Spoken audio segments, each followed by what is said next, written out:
Le documentaire du jour vous est présenté par le Conseil général, acteur du développement des territoires de la Manche. L'élection de Miss Manche, c'est le 7 juin au Parc des Expos de Saint-Lô. Réservation 02 33 57 77 77. Vous avez aimé un reportage? Commandez le DVD pour 25 € sur www.tvi.tv.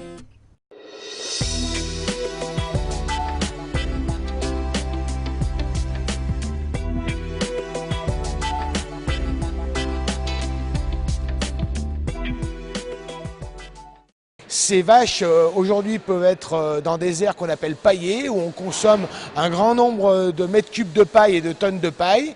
Et pour améliorer la qualité du lait produite, les clients ont besoin d'avoir une litière bien plus propre et bien plus saine.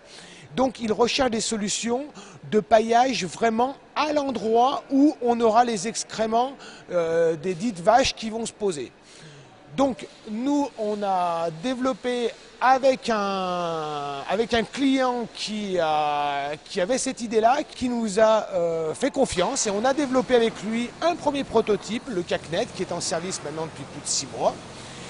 Et là, on répond vraiment à sa problématique, c'est-à-dire pailler le moins possible en termes de volume, mais le mieux possible en termes de qualité de paillage, de manière à ce que sa production soit sa production de lait soit la plus exempte possible de maladies X ou Y.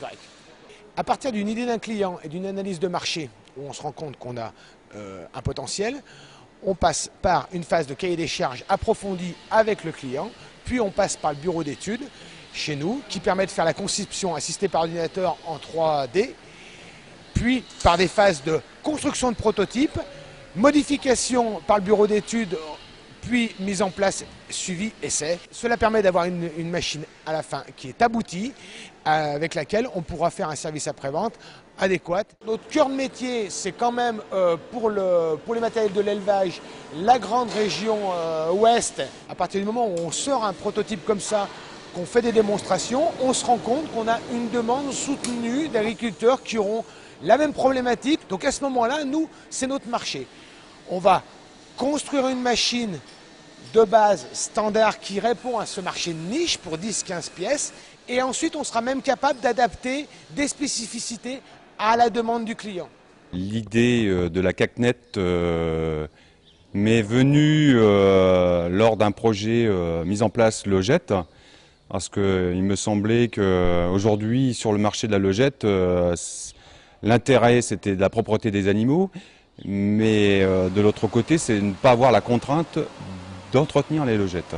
Alors le but de la logette, c'est dans un premier temps la propreté de l'animal à la traite, et le deuxième temps c'est la gestion sur la qualité du lait par rapport aux cellules. Donc comment faire pour nettoyer une logette? Donc très simple, on met un balai, d'autres le font, mais c'était de trouver toute cette harmonisation et de trouver l'industriel qui était prêt à relever ce challenge. Donc je me suis rapproché de Cacvel parce que je les connaissais, producteurs de pommes aussi. Je sentais qu'ils étaient capables dans ce petite utilisation de petits matériels, l'approche de la petite mécanisation. Donc moi j'avais toutes les bases, connaissant les bases techniques pour fabriquer cette machine-là. Ils sont partis sur mon idée. Le bureau d'études est parti, a fait des ébauches. Le prototype, ça a demandé un peu de temps avant que... Ça a été à plusieurs étapes. Là. Depuis 1er novembre, j'ai laissé la fourche de côté. le documentaire du jour vous a été présenté par le Conseil général, acteur du développement des territoires de la Manche.